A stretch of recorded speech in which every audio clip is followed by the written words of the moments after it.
आज एक गौप्यस्फोट केलेला आहे. 2 मर्सिडीज दिल्यानंतर ठाकरेकडे पद भेटत होते. नाही, मला त्याबद्दल काही माहिती नाही आणि नीलमताई काय बोलला हे मला माहिती नाही. त्यामुळं नीलमताई काय बोलला त्यांनाच विचारलं पाहिजे.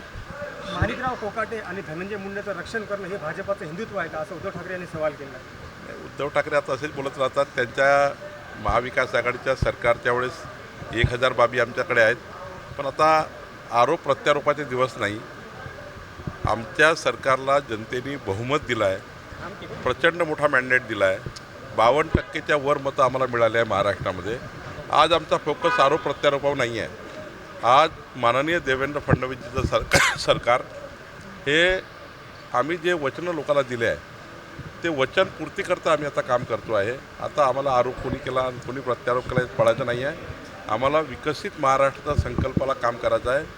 माननीय देवेंद्रजींच्या नेतृत्वातलं सरकार मराठवाडा, विदर्भ, संपूर्ण महाराष्ट्राचा विकास कसं करेल याकरता आमचा फोकस आहे.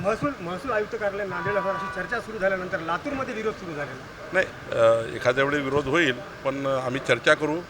लातूरच्या आमच्या सर्व लोकप्रतिनिधी चर्चा करू, नांदेडच्या लोकप्रतिनिधी चर्चा करू. पण मराठवाड्याला न्याय द्यायचा असेल तर एक विभागीय आयुक्त कार्यालय या भागात असलं पाहिजे. शेवटी संभाजीनगरला विभागीय आयुक्त कार्यालय 8 जिल्ह्याचं असणे त्यापेक्षा नांदेड, लातूर हा भाग महत्त्वाचा आहे. आणि आम्ही लोकप्रतिनिधी बसून मार्ग काढू आणि माननीय मुख्यमंत्र्यांशी बैठक होईल. पण एक विभागीय आयुक्त कार्यालय मात्र या जिल्ह्यामध्ये झालं पाहिजे.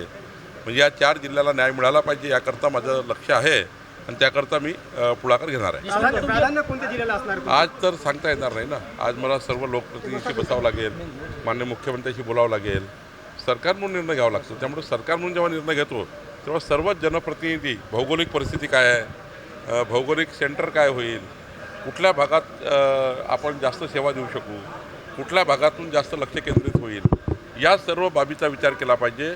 लातूर की नांदेड हा वाद नाही आहे. महत्त्वाचा विषय आहे की 8 जिल्हे संभाजीनगरला आहे.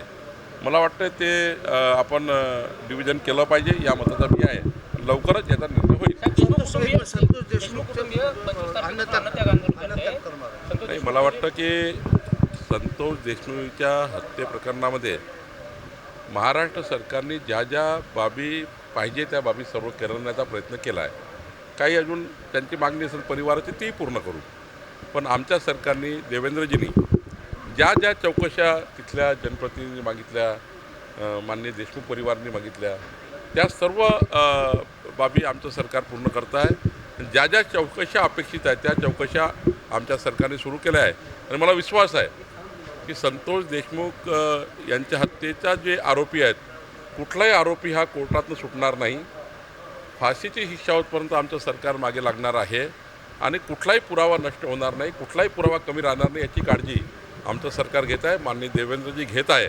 त्यामुळं मला असं वाटतं जास्त फोकस आमचा हा आहे की कोणताही मारेकरी सुटू नये, तो फाशीबद्दल गेला पाहिजे याकरता आम्ही काम करतो आहे. साहेब, तुम्ही म्हणले होते की जे विधानसभेत बंडखोरी केली आहे त्याला मी पक्षात घेणार नाही. आता मात्र तुम्ही बंडखोरांना देखील पक्षात प्रवेश घेतला. यावर प्रताप पाटलांनी टीका केलेली आहे. नाही, असं आहे की काही लोकांना पक्षामध्ये जरी आम्ही कमी केलं असेल तरी कालांतराने एक चर्चा होतं की त्यांना काही महत्त्वाचे पदं न येता त्यांना काही विकासाच्या कामामध्ये आमच्या सरकारच्या माध्यमातून समाजाच्या विकासाकरता काही योजना करायच्या आहेत.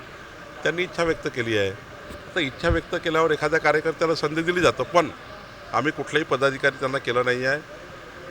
जनतेच्या समस्या सोडण्याकरता, विकास कामाकरता काही लोकांनी इच्छा व्यक्त केली, त्यावर आम्ही निर्णय करतो आहे. धन्यवाद.